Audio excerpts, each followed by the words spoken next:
Greetings to all of you in the name of Jesus Christ our Lord. आप सबका यीशु मसीह के मधुर नाम में हम स्वागत करते हैं।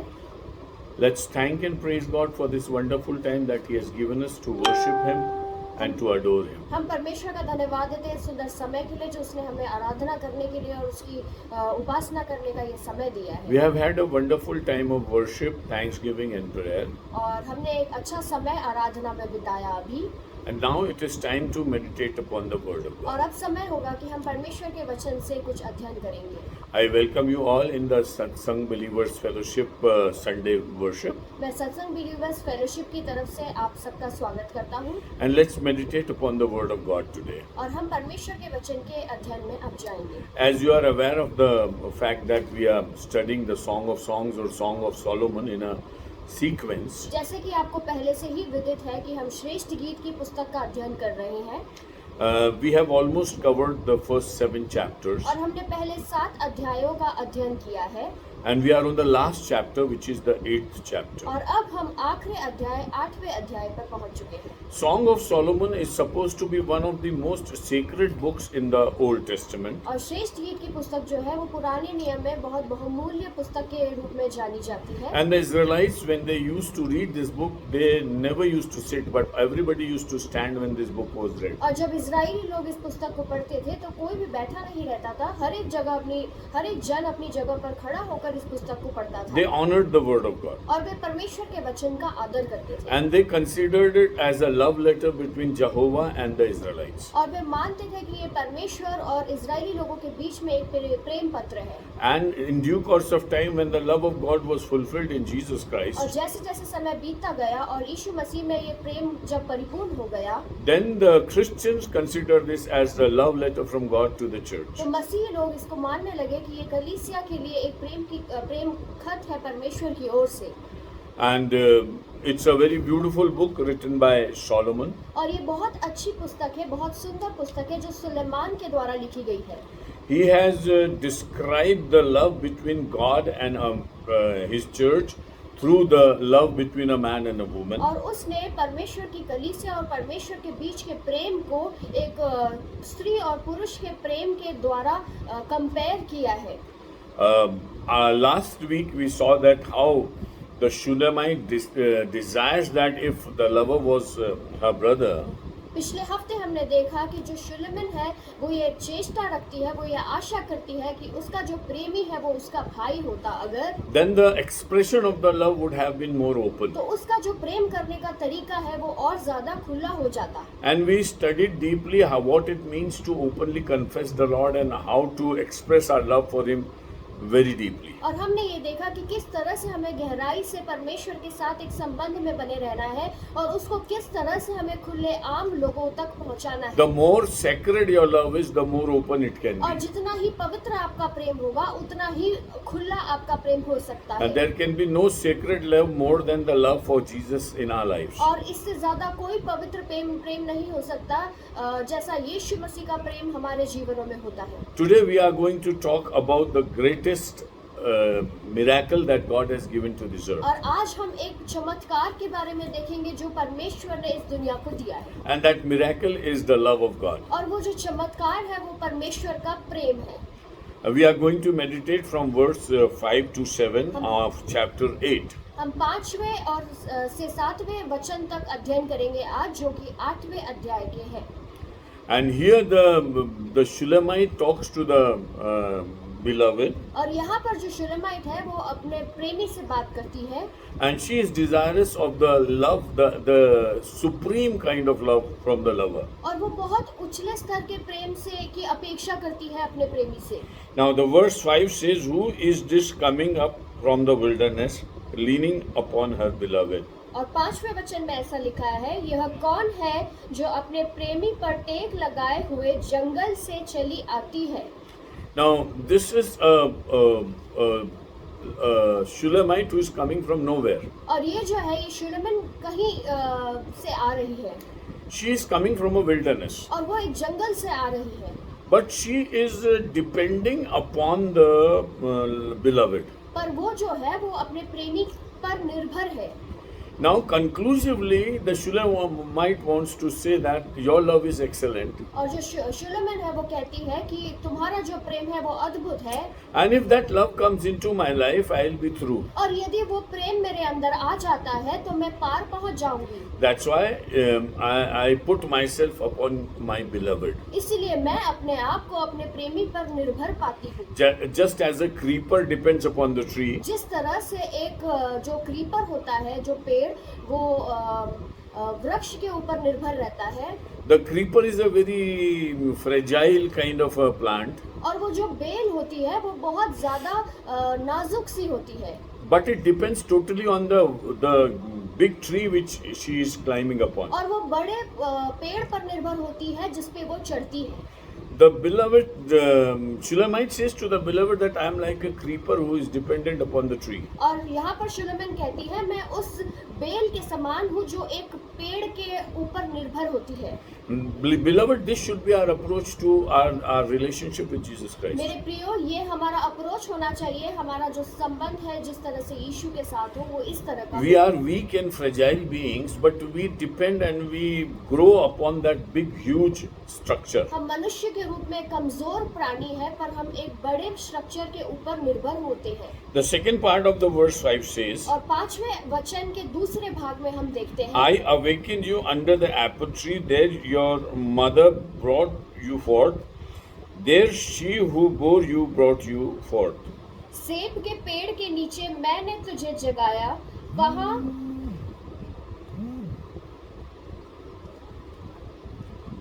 वहाँ तेरी माता को पीड़ाएं उठी। You see, Shulamite is calling upon the beloved, और ये जो शुलेमन है वो अपने प्रेमी को बुला रही है। and I awakened you under the apple tree, और वो कहती है कि मैं तुम्हें सेब के पेड़ के नीचे जगाती हूँ, where your mother gave you birth. जहाँ पर तुम्हारी माँ ने तुम्हें जन्म दिया है। Last week we studied about the coming of Rebecca to Isaac's house, हमने पिछले हफ्ते अध्ययन किया कि किस तरह रिबका इसहाक के घर में आती है, and we have seen that how Rebecca calls upon Isaac for a shelter, और हमने देखा कि किस तरह रिबका इसहाक को बुलाती है एक शेल्टर के लिए। and as Isaac takes Rebecca to Sarah's tent, और जिस तरह इसहाक जो है रिबका को सारा के तंबू में लेकर गया, the uncomfortableness which was in Isaac because of losing his mother was gone. तो उसके घर में उसकी माँ के जाने के कारण जो विचलितपन था, जो अशांति थी, वो जा चुकी थी। The tent of Sarah was not dismantled, जो तंबू था सारा का वो हटाया नहीं गया था। though Sarah had died, सारा मर चुकी थी, but Abraham did not dismantle the tent, पर अब्राहम ने उसके तंबू को नहीं हटाया था, and that tent was very much there. और वो जो तंबू था वो वहाँ पर मौजूद था। The true love comes from tradition to tradition, सच्चा जो प्रेम है वो प्रथाओं से प्रथाओं में आता है, from generation to generation. और जेनरेशन से आता है। It is out of love that his mother gave him birth under the apple tree. और प्रेम के कारण उसकी माता ने उसे सेब के पेड़ के नीचे जन्म दिया। This was a systematic love which was in the plan of God to make families and let them grow. और ये एक सिस्टमैटिक प्रेम की तरह है जो परमेश्वर ने लोगों के जीवन में दिया कि वे परिवार का निर्माण करें। Today we find so many people not worrying about, not caring about a systematic love. और आज हम देखते हैं कि लोग चिंता ही नहीं करते कि प्रेम को किस तरह से वे सिस्टमैटिक रीति से करें। People want to have love but don't want to have children. लोग प्रेम तो करना चाहते हैं पर अपने बच्चे नहीं चाहते वे। People plan their children. लोग बच्चे प्लान करते हैं। And they think that their wisdom is going to help them very much. और वो ये सोचते हैं कि वे अपनी बुद्धि का इस्तेमाल करेंगे। But apple tree is the representative of a shadow of God upon His people. और जो सेब का वृक्ष है वो यहाँ पर ये दर्शा रहा है कि किस रीति से परमेश्वर की छाया अपने लोगों के ऊपर होती है। And how God helped His mother, the lover's mother, और to bring him into this world. और किस तरह से परमेश्वर ने उस प्रेमी की माता की सहायता की कि उसको इस दुनिया में वो लेकर आए। Shulamite says, I awakened you over there. शुलेमन ने कहा कि मैंने तुम्हें वहाँ पर जगाया। Solomon had many wives and concubines. Suleman के पास बहुत सारी रानियां थी, बहुत सारी पत्नियां थी और रखैलियां थी। It appears that he had never been under the apple tree of his mother. हम ये जानते हैं कि सुलेमान जो था वो उस सेब के वृक्ष के नीचे नहीं था, Because he was taking marriage life as a planned relationship. क्योंकि वो जो उसकी वैवाहिक जीवन को एक प्लान्ड रिलेशनशिप की तरह ले रहा था। So he had so many wives and concubines. और उसके पास बहुत सारी पत्नियां थी और बहुत सारी रखेल थी। But confining to one relationship and bringing forth children for the glory of God is something different. पर एक ही संबंध में बने रहना और परमेश्वर के लिए जनरेशंस को पैदा करना एक अलग बात है। This is what God has called us for. इसीलिए परमेश्वर ने हमें बुलाया है। There is a lot of flesh in the relationship these days. आजकल के दिनों में बहुत सारी शारीरिक बातें पाई जाती है, But we have to become spiritual and look upon the Lord for every relationship, particularly the relationship of marriage and bringing forth पर children. हमें आत्मिक हो जाना है, हर चीज के लिए परमेश्वर की ओर देखना है और विशेष रीति से एक वैवाहिक जीवन में हमें परमेश्वर की ओर निगाह करना I है। would again remind you the book of Malachi, मैं मलाकी की पुस्तक को आपको स्मरण दिलाना where चाहूँगा, God says that I had so many souls, but I created one special person for you. जब परमेश्वर ने कहा कि बहुत सारी आत्माएं हैं पर मैंने एक विशेष व्यक्ति को तुम्हारे लिए बनाकर रखा है, It's because I want you to be in relationship with that क्योंकि मैं person. चाहता हूँ कि तुम उस व्यक्ति के साथ एक संबंध में आओ। But more important is that you bear children which are God-fearing children and which are holy children. और तुम उस तरह के बच्चे पैदा करो जो पवित्र हो और परमेश्वर का भय मानने वाले हो। Solomon has been in a wrong setup in his marriage planning. और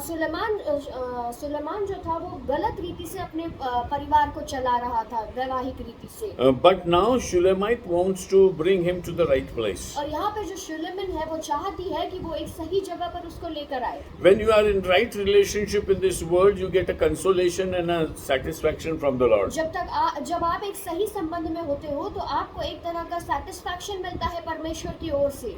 Now the Shulamite says that to the beloved, verse 6, और 6वें वचन में हम देखते हैं, मुझे नगीने के समान अपने हृदय पर लगा रख और ताबीज के समान अपनी बाह पर रख, क्योंकि प्रेम मृत्यु के तुल्य सामर्थी है और ईर्ष्या कब्र के समान निर्दयी है। that's all. Now Shulamite talks to the beloved. और यहाँ पर जो शुलेमन है वो अपने प्रेमी से बात कर रही है You have to put a seal upon my heart, कि तुम्हें मेरे हृदय पे एक छाप लगानी है and you have to keep me as a signet, as a precious ring in your hands, और अपने हाथ में एक अंगूठी की तरह मुझे रखना है or a seal on your arm, और अपने हाथ पर एक छाप की तरह मुझे रखना है, because I am in a very special क्योंकि relationship. मैं एक विशेष रीति के संबंध में तुम्हारे साथ हूँ। See, the church has to realize what kind of a relationship we have with Jesus Christ. कलीसिया को इस बात को समझ लेना है कि हमारा किस तरह का संबंध है यीशु मसीह के साथ। Any relationship in this world cannot match your relationship with Jesus किसी Christ. भी तरह का संबंध हमारा जो भौतिक रीति से होता है वो यीशु मसीह के साथ हमारे संबंध से मेल नहीं खाता। So you need an identification from your lover in the form of a precious pearl in your heart or a seal on your arms. तो हमें उससे एक स्पेशल सील की जरूरत है जो हाथों पर हो और एक छाप की जरूरत है जो दिल में हो। When we read the book of Revelation, we talk about seals. जब हम प्रकाशित वाक्य की पुस्तक को पढ़ते हैं तो हम बहुत सारी मोहरों के बारे में पढ़ते हैं। And it is God who seals his people first. और परमेश्वर जो है वो अपने लोगों पर मोहर पहले लगाता है। And he separates his people from the people of this world. और वो अपने लोगों को अलग कर देता है संसार के लोगों से।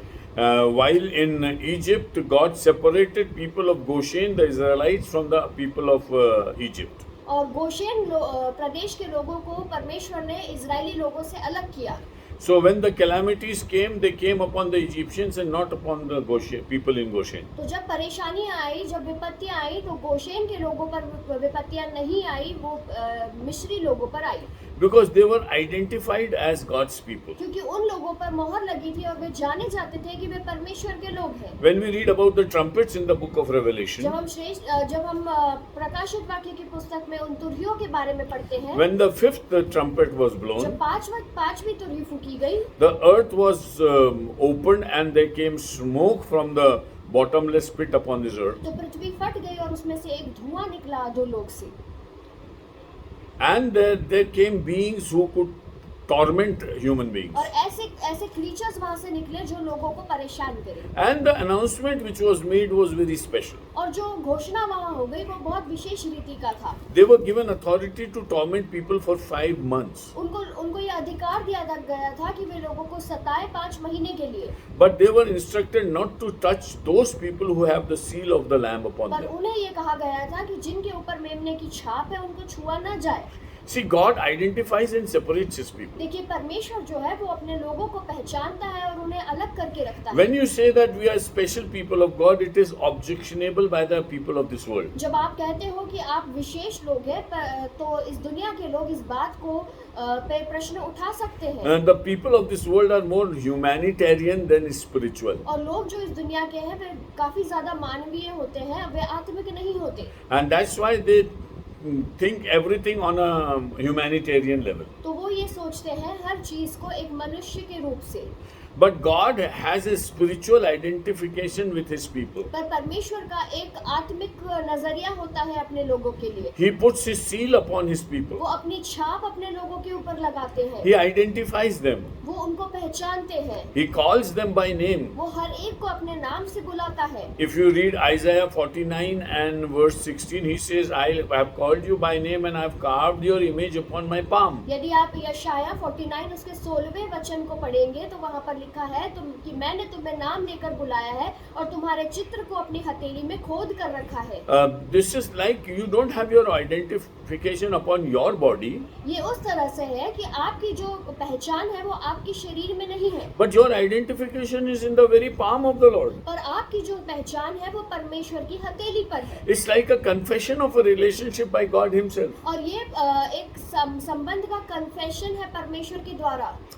In Haggai 2:23, he says, Zerubbabel, I'll keep you as a ring of my finger. हग्गाई 2:23 में लिखा है कि जे जरुब्बाबेल मैं तुझे अपनी अंगूठी के समान रखूंगा। Like a signet ring, a ring of identification. वो जो अंगूठी है वो एक आइडेंटिफिकेशन की निशानी है। Now the Shulamite says, I want a particular relationship with you, my king. और शुलेमन कहती है कि मुझे एक तरह का विशेष संबंध चाहिए मेरे राजा। You put your seal upon my heart मेरे हृदय पर तुम वो छाप को दो and seal upon my arm. और मेरे हाथ पर वो छाप को दो I should be identified with my lover. और मैं अपने प्रेमी से जानी जाऊं। And anywhere I go, people could make out that this is a woman who is a beloved of that और Solomon मैं king. जहाँ कहीं भी जाऊं लोग ये पहचान ले कि ये सुलेमान राजा की प्रेमी है। Why should you put an identification upon me? आपको ये छाप की क्यों आवश्यकता है?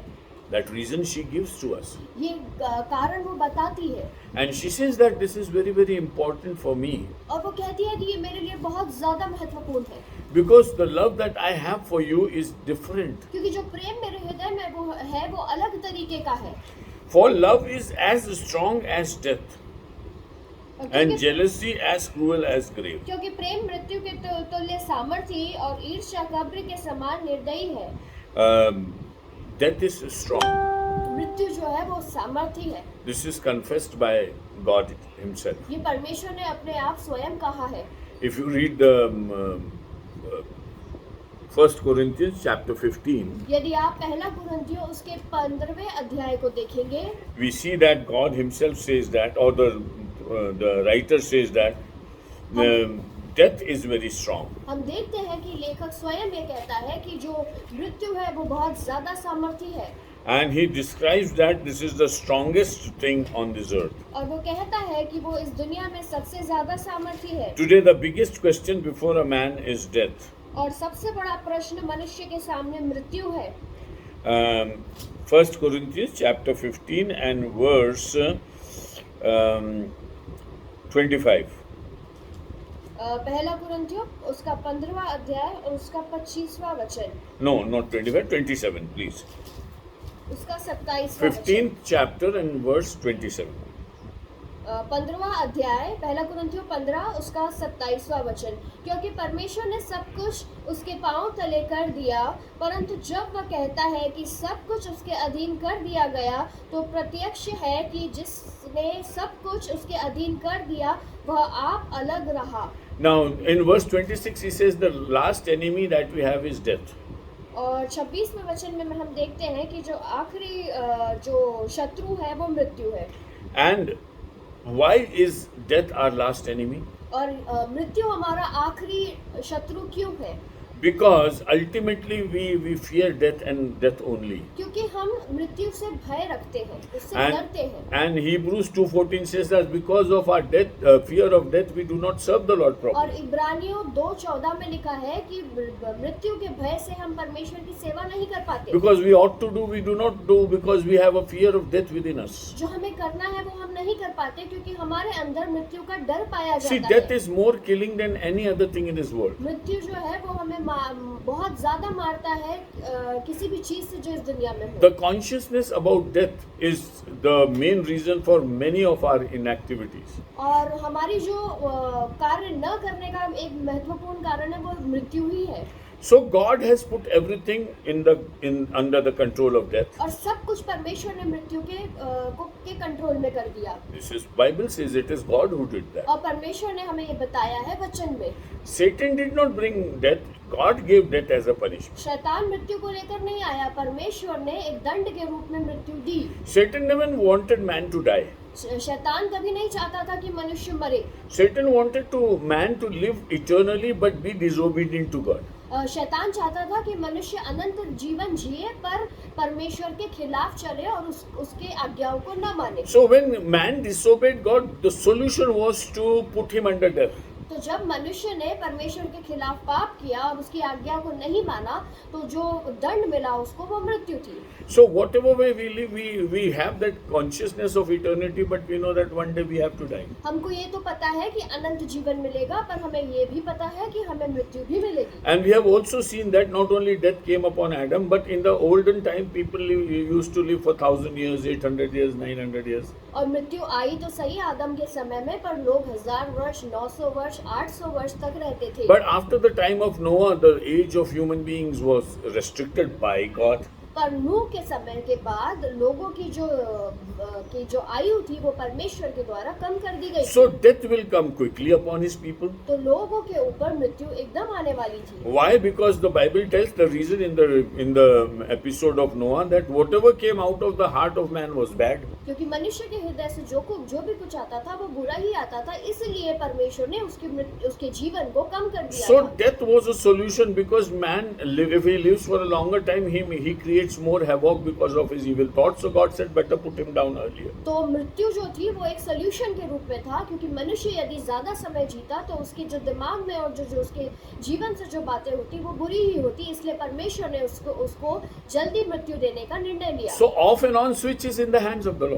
और ऑन और ऑफ करने का जो स्विच है वो परमेश्वर के हाथ में है। He has put us under the control of death, but the switches of off and on is with the hands of परमेश्वर ने God. हमें मृत्यु के हाथ में दे तो दिया, पर उसका सारा अधिकार परमेश्वर के हाथों में है। So he decides how long a man should live. वो निर्णय लेता है कि एक मनुष्य को कितना जीना है। Such decisions are not only for individuals but as a community also. पर ये जो निर्णय है ये एक व्यक्ति के लिए नहीं पर पूरे समाज के लिए है।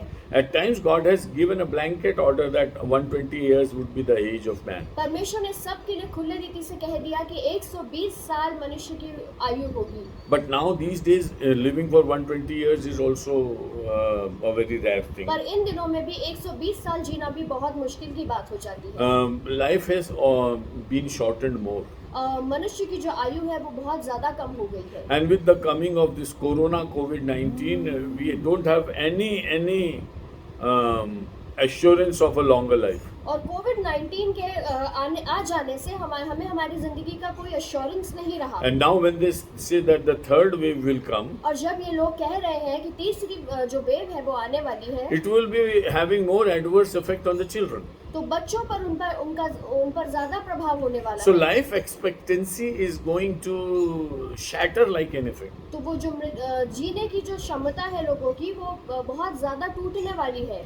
So death is powerful. तो मृत्यु जो है वो प्रभावशाली है। In Hebrews, the Bible says it is decided by God for man to die once and then the judgment. और इब्रानियों की पुस्तक में हम देखते हैं कि मनुष्य का एक बार मरना और न्याय का होना नियुक्त है। So when death came upon man man became very sad and sorrowful. तो जब मृत्यु मनुष्य के जीवन में आई, मनुष्य जो था वो बहुत ज्यादा ही उदास हो गया और बहुत ज्यादा निराशा में चला गया। He accepted death as it is because he had no solution to it. उसने मृत्यु को एक्सेप्ट कर लिया क्योंकि उसके पास कोई उत्तर नहीं था मृत्यु के लिए। You see, when you cannot cure anything, you have to endure with it. जब आप किसी को ठीक नहीं कर सकते, जब आप किसी चीज को ठीक नहीं कर सकते, तो आपको उसी चीज के साथ चलना पड़ता है। So we accepted death as our fate. तो हमने मृत्यु को अपने भाग्य के रूप में ले लिया। But we were created in the image of God the Father. पर हम परमेश्वर के स्वरूप में बनाए गए थे। And that's why God did not accept our death. इसीलिए परमेश्वर ने हमारी मृत्यु को स्वीकार नहीं किया। Though He executed death upon us, उसने हमें मृत्यु दी, but He did not want it to be a final punishment for us. पर उसने मृत्यु को हमारे लिए एक आखिरी पनिशमेंट के रूप में नहीं बताया। He planned to overcome death. उसने मृत्यु के ऊपर जय पाई।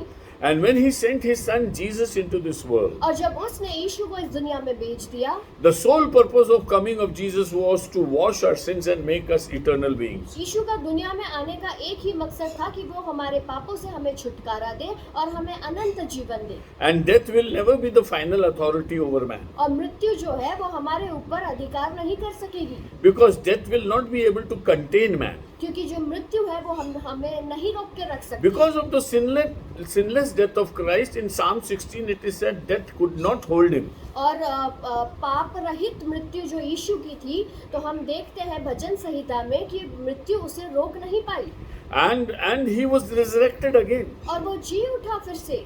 And that same power of resurrection He holds for every human being. और वही सामर्थ जो पुनरुत्थान की उसमें पाई जाती है, वो हर एक मनुष्य के लिए लेकर आया है। Every man who is born on this earth from Adam to the last और person, हर एक व्यक्ति जो इस दुनिया में जन्म लेता है, आदम से लेकर आखिरी व्यक्ति तक, death is not the end of his story. मृत्यु उसके लिए कहानी का अंत नहीं है। Every human being is going to resurrect and get a body. हर एक मनुष्य जी उठने वाला है और उसे एक शरीर मिलने वाला है। And with that body we will stand before the judgment seat of Christ, the white throne और judgment. परमेश्वर के श्वेत सिंहासन के सामने हर एक वो व्यक्ति खड़ा होने वाला है न्याय के लिए।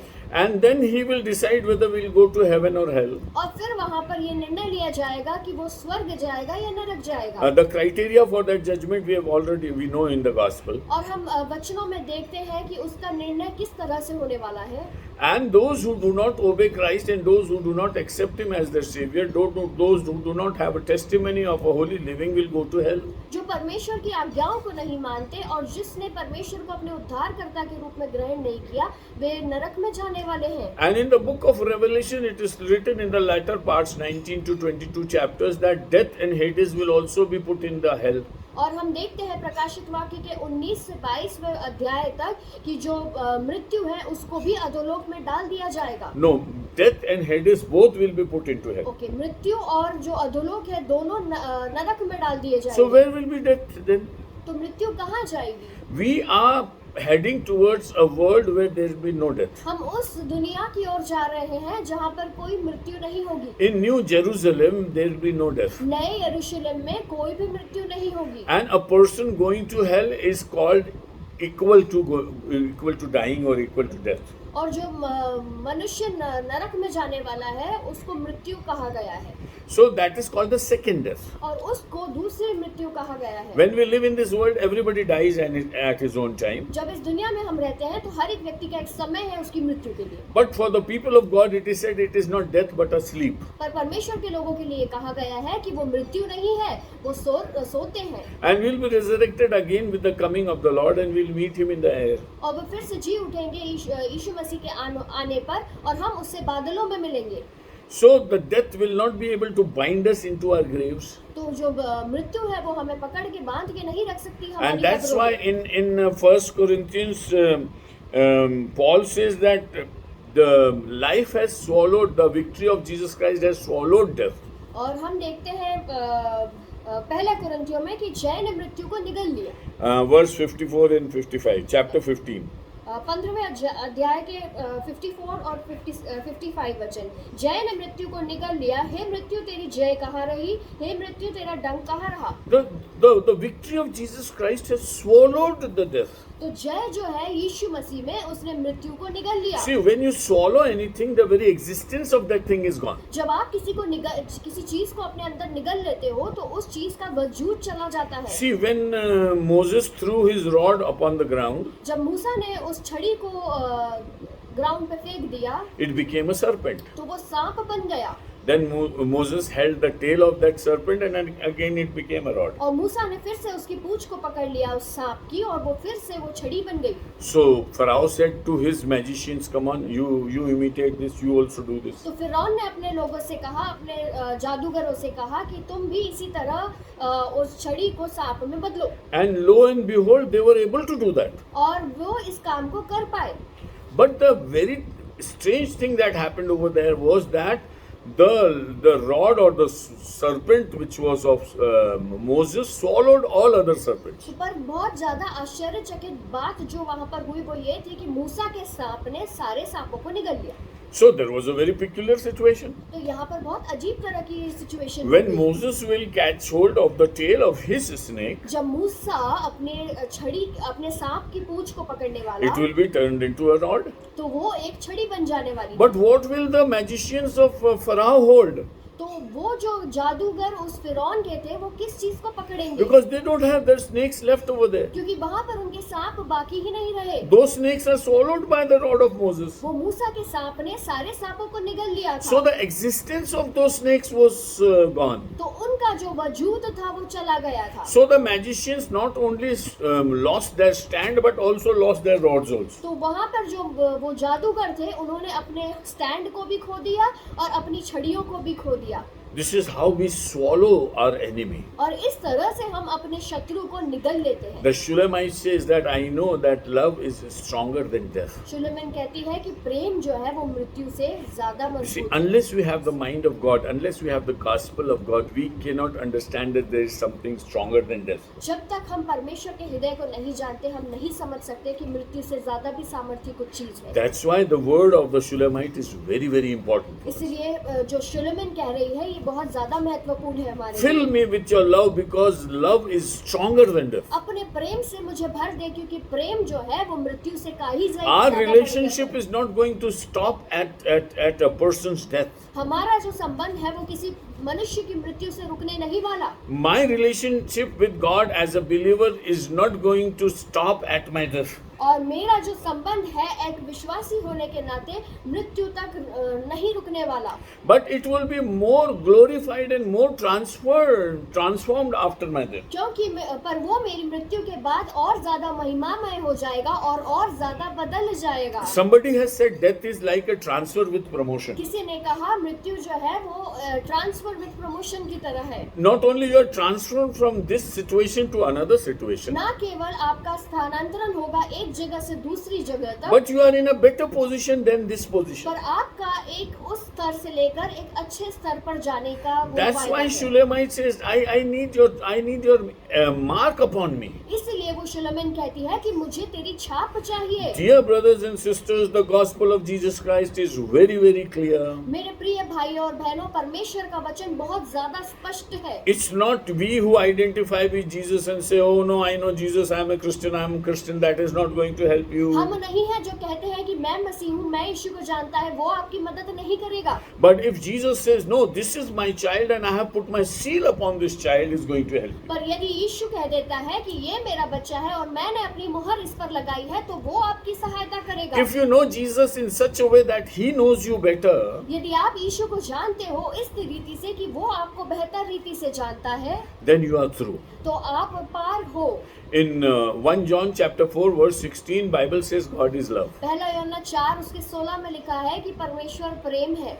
And also he says that we do not initiate love, we love him because he loved us first. और उसमें ये भी कहा है कि हम अपनी ओर से प्रेम को उत्पन्न नहीं करते, उसने हमसे पहले प्रेम किया, इसलिए हम उससे प्रेम God's करते हैं। love is a victorious love. और परमेश्वर का जो प्रेम है वो हमें जय दिलाने वाला प्रेम And है। Jesus came with that love upon this और earth. यीशु मसीह उस प्रेम के साथ इस दुनिया में आए हैं। Jesus is God's love personified. और यीशु मसीह व्यक्तिगत रीति से उस प्रेम को लेकर आए हैं परमेश्वर And का। the sole purpose of his coming on this earth was to make us victor in his love. और उसका इस दुनिया में आने का एक ही उद्देश्य था कि उसके प्रेम में वो हमें विजयी बनाए। In Jesus now we challenge death and say, Death, where are you? और यीशु मसीह में हम मृत्यु से कहते हैं कि हे मृत्यु तू कहाँ है, Where is your sting to the power to kill us? और तेरा वो डंक कहाँ है जो हमें मार सकता है। Now we are much more above that. हम इससे कहीं ज्यादा ऊपर आ चुके हैं। And in the power of the resurrection of Jesus Christ, we are much more above than these और things. यीशु मसीह के पुनरुत्थान की सामर्थ के द्वारा हम इससे कहीं ज्यादा ऊपर आ चुके हैं।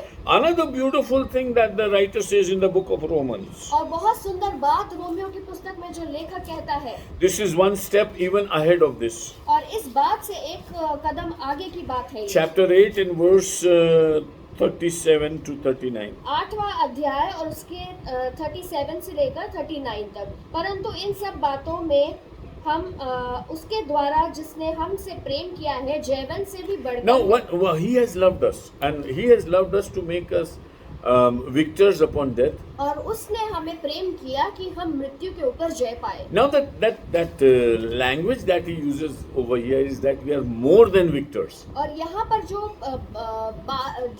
यहाँ पर लिखा है वो यहाँ पर ऐसे इस तरह से लिखा है कि हम जैवन से भी बढ़कर है। No, we don't have a word for that. हमारे पास कोई शब्द नहीं है इसके लिए। So the human language fails. तो हमारी मनुष्य की जो भाषा है वो यहाँ पर हार जाती है। The only thing we know is victory.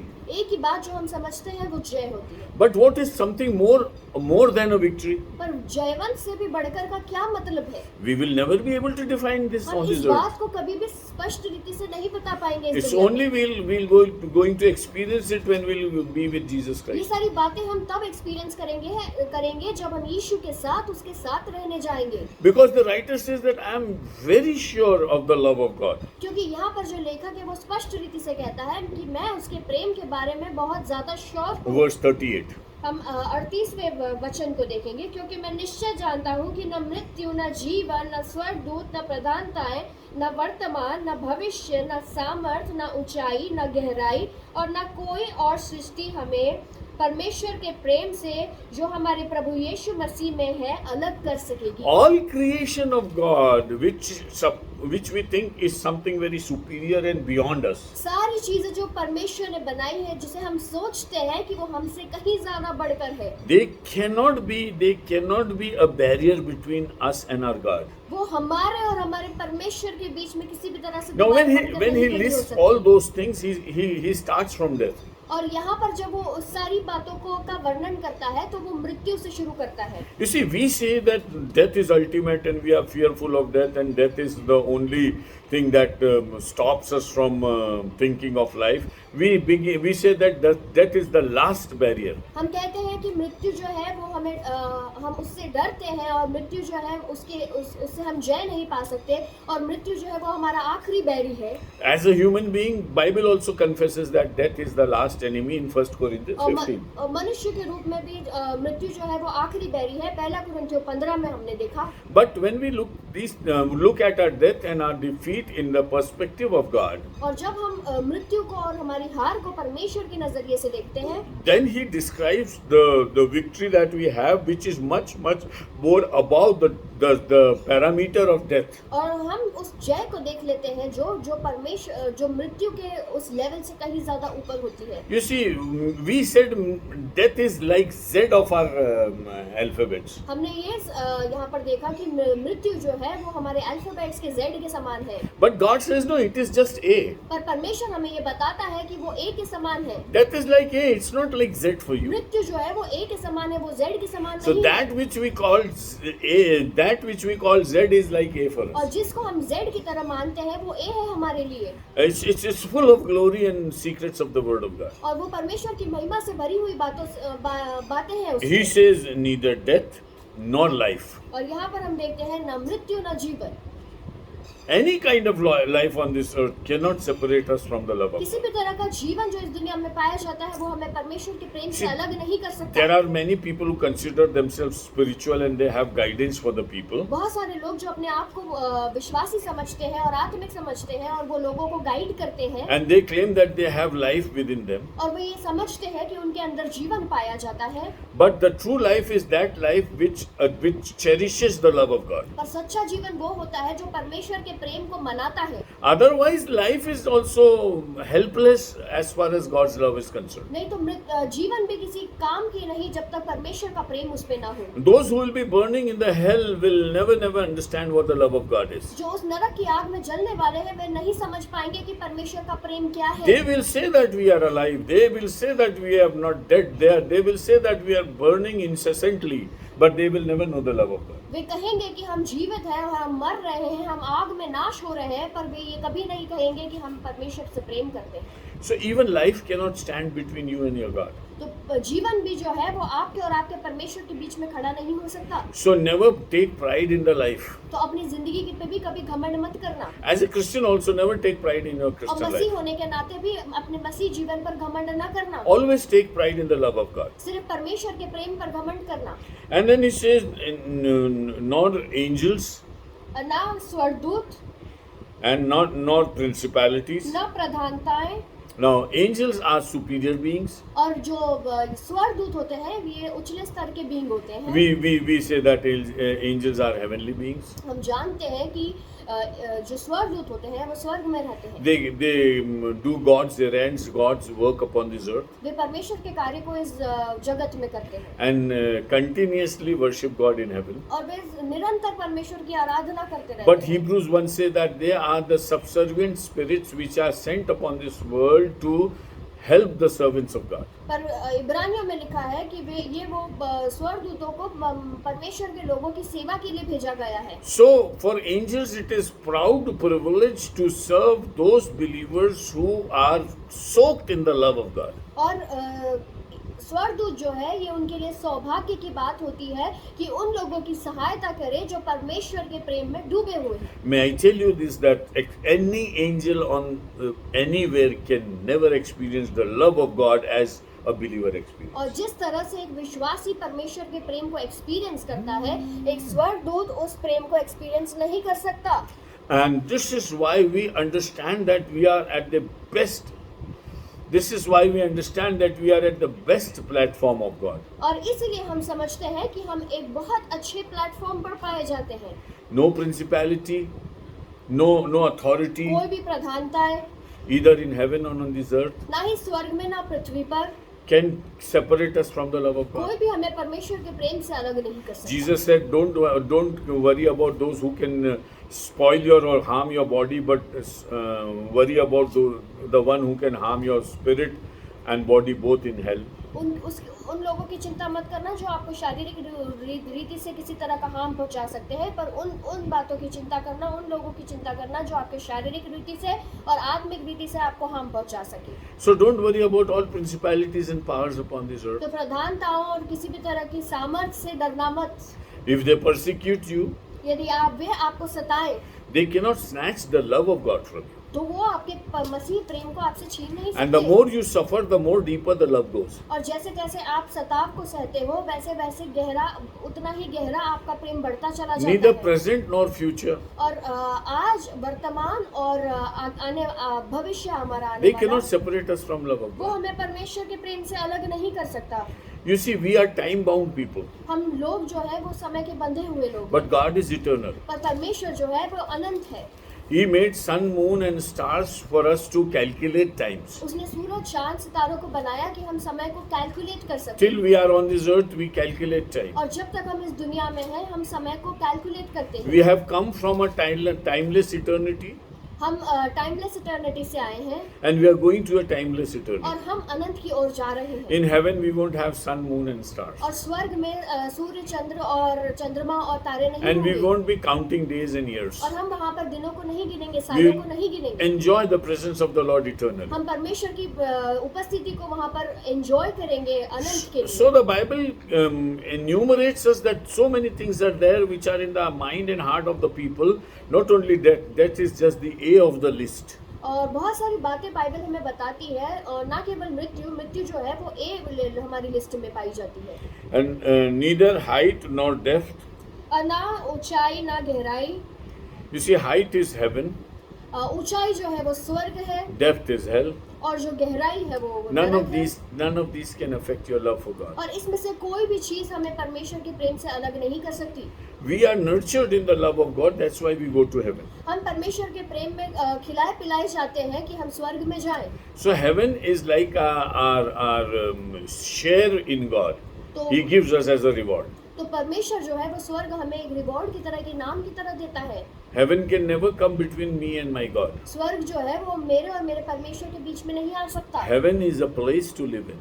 और स्वर्ग जो है वो जगह है जहाँ हमें रहना है। But God is my loving Father, a person. और परमेश्वर जो है वो एक व्यक्ति है जो मुझसे प्रेम करता है। A person can never be replaced by a place. एक व्यक्ति जो है वो एक जगह से बदला नहीं जा सकता। Neither heaven nor hell can stop us from the love of God. स्वर्ग और नरक हमें परमेश्वर के प्रेम से अलग नहीं कर सकता। So the Shulamite says to the lover, तो यहाँ पर Beloved, शुलमन अपने प्रेमी से कहती है fill me with your love. कि अपने प्रेम से मुझे भर दे। I want a stamp from you, a stamp of love. मैं एक छाप चाहती हूँ तुमसे, प्रेम की छाप चाहती हूँ। Because love is as strong as death. क्योंकि जो प्रेम है वो मृत्यु की तरह And सामर्थ्य है jealousy as cruel as the grave. और ईर्ष्या कब्र के समान निर्दयी है। Its flames are flames of fire, a most vehement flame. उसकी ज्वाला अग्नि की दमक है, वरन परमेश्वर की ज्वाला है। See, a true love always is jealous. देखिए परमेश्वर जो सच्चा प्रेम होता है वो ईर्ष्या से भरा हुआ होता है। That's why God says, I am jealous. इसीलिए परमेश्वर कहता है कि मैं जलन रखने वाला परमेश्वर When you desert me and you adopt other things as your gods, जब तुम मुझे अलग कर देते हो और दूसरी चीजों को महत्व देते हो, I am jealous of you. मैं उससे जलता हूँ। And because of my jealousy, I'll punish you and also the gods that you worship. और इस जलन के कारण जिन भी लोगों की तुम पूजा करते हो या जिन भी चीजों की तुम पूजा करते हो उनको मैं नाश करूंगा और तुम्हें भी नाश करूंगा। Because love is stronger than all these. क्योंकि प्रेम जो है वो इन सब चीजों से ज्यादा बढ़कर है। Love cannot stand fake things. और प्रेम जो है वो गलत चीजों के सामने खड़ा नहीं हो सकता। The church has to understand that we have to be in the Lord with a true love in our और heart. कलीसिया को इस बात को समझ लेना है कि हमें कलीसिया में उसके साथ सच्चे प्रेम में बने रहना है। If God has chosen you and sealed you for His love, यदि परमेश्वर ने आपको चुना है और अपनी छाप को आपके ऊपर लगाया है, but you give places to different things in your life, then God becomes jealous of पर आप बहुत सारी चीजों को अपने जीवन में महत्व देते हो तो परमेश्वर आपसे ईर्ष्या रखता है। you. And it is very difficult to face the jealousy of the Lord. और परमेश्वर की जो जलन है उसका सामना करना बहुत ही कठिन The बात है। last thing that she says is that its flames are flames of fire, a most vehement flame. और आखिरी चीज जो हम देखते हैं वो ये है, उसकी ज्वाला अग्नि की दमक है, वरन परमेश्वर ही की ज्वाला है। You see, God spoke to Moses, He showed him fire. परमेश्वर ने जब मूसा से बात की तो उसने आग को दिखाई।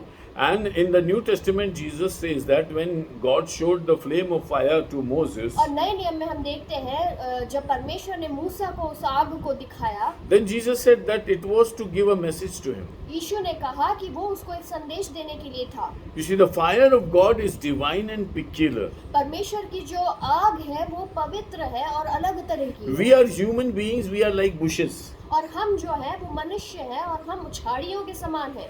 But when the fire of God comes upon us, we do get flames, but we don't consume. पर जब परमेश्वर की आग हमारे अंदर आ जाती है तो हम जलते तो है पर हम भस्म नहीं होते। You see, we are followers of the living God. We live in flames, but the flames do not perish us. हम परमेश्वर जीवित परमेश्वर के पीछे चलने वाले लोग हैं। वो आग हमारे अंदर जलती तो है पर वो हमें भस्म नहीं The करती। flames of the love of God are to give us eternity and eternal power and not to consume us. और परमेश्वर के प्रेम की आग जो हमारे अंदर होती है वो इसलिए होती है कि वो हमें अनंत जीवन दे और ना कि इसलिए कि वो हमें जलाकर खाक कर दे। That's why on the day of Pentecost, tongues like fire came upon people. इसीलिए पेंटिकोस्ट के दिन लोगों के ऊपर आग की तरह अन्य भाषाएं आई And they were filled with that fire. और वो उस आग से भर गए। What does that fire mean over there? और उस आग का वहाँ पर क्या मतलब है? Their beings, their personality was overcome by Jesus Christ. कि उनका जो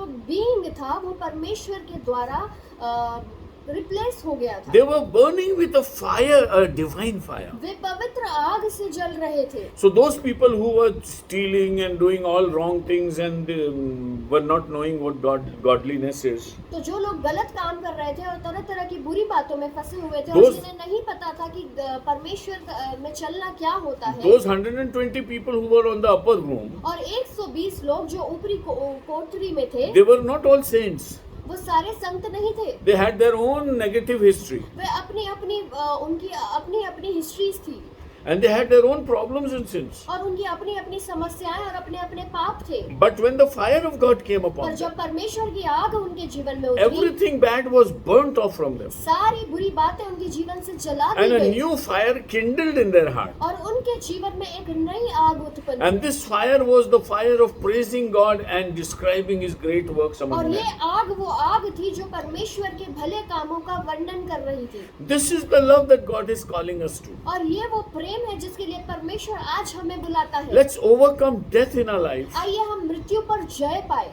Let's overcome all jealousy in our life. आइए हम सारी ईर्ष्या पर जय पाए। Let's overcome all consuming fire in our lives आइए हम सारी बातें जो हमें भस्म करती है उसके ऊपर जय पाए and have an eternal fire of God which burns forever and ever. और परमेश्वर की वो अनंत आग को हम पाले जो सदैव अनंत के लिए जलती रहे। Why? Because she herself says in verse 7, क्यों? क्योंकि 7वें वचन में वो खुद कहती है, many waters cannot quench love.